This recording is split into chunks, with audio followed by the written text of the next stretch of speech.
انت فسرت المفسر، انت فسرت المفسر يا عزيزي، لم تأتي بشيء جديد. انت على فكرة طول النهار تخطخ على المغرب، واليوم يعني مش قادر تقول كلمة. عزيزي اسمعني. طول النهار المغرب مطبع، اليوم الحريق في بيتك في الجزائر. اسمعني يا عزيزي، شو الفرق الآن؟ ما الفرق الآن بين الجزائر وبين الرياض، بين السعودية، محمد بن سلمان الذي يعني انتقدتموه مرارا وتكرارا بأنه مستعد للتطبيع هو وأبوه وهو يهرول وجايب 70 واسطة. الجزائر الآن الرئيس تبون لا حدا كلمه ولا حدا طلب منه، لحاله قال لك أنا مستعد للتطبيع. يعني فضيحة بجلاجل هذه ولا لا؟ اسمعي، لا تغلط الناس يا اخي، سرحت كلمتك يا روح، لا تغلط الناس، روح اول كما تشاء يا رجل، والله ما عندك شيء تأوله. المسألة واضحة، تفضل. اخي انني مع الدولة، عندهم حق، يعني لازم نطبقوا احنا مع اليهود واسرائيل، لازم سي اوبليجي باسكو الغاشي كامل مطبع، وحنا لا قاعدين وحدنا ديما، وزيدوا ندوا معنا تونس تطبع معنا وسي، ولا احنا قاعدين حاصرين رواحنا لوط كوتي، اليهود خطير. بدأ الذباب الالكتروني يتحرك الان، وبدأت الهامات الممتدة على الطريق تمهد يعني وتنحني امام المحتل حتى يأتي إلى قلب الجزائر، هذا البلد العظيم اللي دفع ملايين الشهداء. عيب عليكم وعار أيها الجزائريون، على الأقل أمثال هذا اللي حدثني الآن محمد. تفضل. صالح، أنت لا تمثل الجزائر العظيمة، الجزائر الثورة حتما. يا صالح اسمع يا أخي، شوف لازم لا بوليتيك تفهموا له. احنا نطبقوا مع اسرائيل، انا صافي لونطون قلت لهم طبقوا، ما حبوش ما خذوش رايي. انا نطبقوا، احنا نعرفوا نخدموا مع اسرائيل، ما يكرافيو الناس تكتبا، احنا نزيدوا نديروا. طيب لماذا اذا تتهمون المغرب بالتطبيع انتم مثلها يا رجل؟ لا فرق بينكم. هذاك انت المغرب هذا قوميات، تدري المغرب هذا قوميات كي الشعب كي حكومته. صلي على النبي. شكرا لك محمد، اشكرك. الله الله الله الله الله، دارت ليا موليناش نشوفوا صالح الازرق كيشرشم ليا في الكراغله، كيضرب ليا في الكراغيله بالطريقه اللي كيبغيوها المغاربه. وجا واحد تونسي ساكن في فرنسا بهدل ليا الجزائريين كاملا، هو عبد المجيد تبون، قالوا كيمثلوا علينا وخدامين كيسبوا في المغرب المطبعين ويسبوا في تونس، واليوم الحقيقه ديالهم هي بانت. ايوا دابا نوضوا تغوتوا ونوضوا تنقروا على عبد المجيد تبون ديالكم. اصدقاء ديالي، اي ضيف من الجزائر كيدخل صالح الازرق كيلقاه في السماء بنص كيطيحوا. اصدقاء ديالي، اليوم واحد الفيديو رائع جدا، غادي نشوفوا اول تعليق ديال صالح الازرق على التطبيع الجزائري مع اسرائيل. قالوا مشينا من الاخر، بغيتوا تقربون من امريكا عن طريق اسرائيل او لا خفتوا من فرنسا.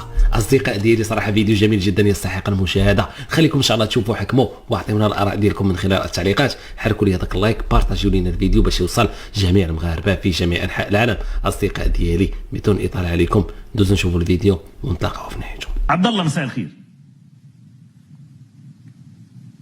عبد الله، الو سي صالح، هل تسمعني؟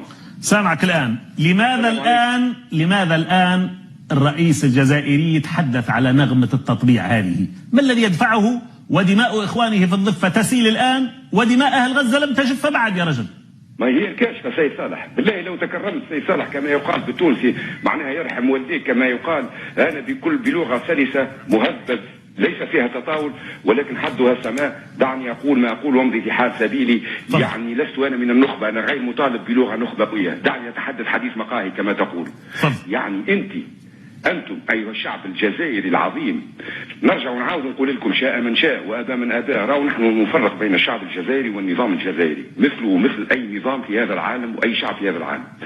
أنت يا سي تبون معناها لعبها جريندايزر، أنت جريندايزر يعني، وتروج لنا خطابات يعني ضيفك الجزائري في الحلقة القادمة يعني خطبة عصماء تنشق لها الجبال، يعني كدنا يعني، والرجل قال يعني الجيش مستعد للتدخل، وخرج سفير يجري في أقل من 6 سوايع إلى سيدتي أمريكا يقول لها لا حملة انتخابية. وعني والإخوان في الجزائر يعني وقت اللي تسمعهم يتكلموا وإحنا قاع وفلسطين وظالمة ومظلومة والأفلام هذيك، احنا وقت نقول لهم راهم كلهم خونة وعملاء. انت تخطب، انت تسوق نفسك على كان عنتر بن شداد، وفي اخر المطاف طلعت لنا فار بوتميرة صغير يعني ولا شيء، يعني هاو شو فاهمك بلغه اخرى يفهمها الناس الكل، يستحيل بدون كارت شرطابل بدون مواربه. يعني احدهم اكرمك الله واكرم السامعين، احدهم يعني وجاء واحد براني اغتصب زوجته او بنته او بنت اخوه او بنت او يعني وكذا. الاخر قال، الاخر يهدد يزمجر في القهوه، جاي يجري ساقتله سافعل كذا. وقت اللي وصل له قال له؟ قال له تعرف كيفاش يا سيدي، انت يعترف بالاغتصاب وانا مش نعترف بيك جار في حينا هذا، وتكون ما بيناتنا علاقات طيبه وما فما حتى مشكل. المفيد انت يعترف باغتصاب، قول راني اغتصبته اهله. نفس الموقف. دعوكم من العنتريات، دعوكم بالمزاد جون جول، دعوكم. طب لكن عبد الله يعني الرئيس تبون كان واضح، قال انا لا اختلف عما سبقني من رؤساء الجزائريين. ما هو السيد صالح كيفاش مش عداء الحربوشه، هو كيف سيدس السم في العسل.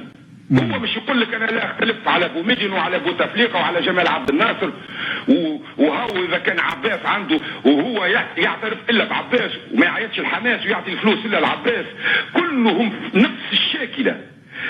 فقط المشكله مع اخواننا في الجزائر كونهم عندهم عصبيه الجاهليه، مش معناها ونحن والجريان ودونجي ويضربوا الخدمي والنهار كله يعايروا في المغاربه ويعايروا في التوانسه ومش عارف ايش وزعلان في الفتنه في الحكايه هذه. يا سيدي هاو نظامكم طلع مثل اي الانظمه، وريوني مش تعملوا. يلا اتصلوا الان وابداوا سبوا على مواصل شكرا لك عبد الله من فرنسا، اشكرك شكرا لك. على فكره بعض المواقع ربطت بين المبادره العربيه للسلام وبين الموقف الجزائري الحالي.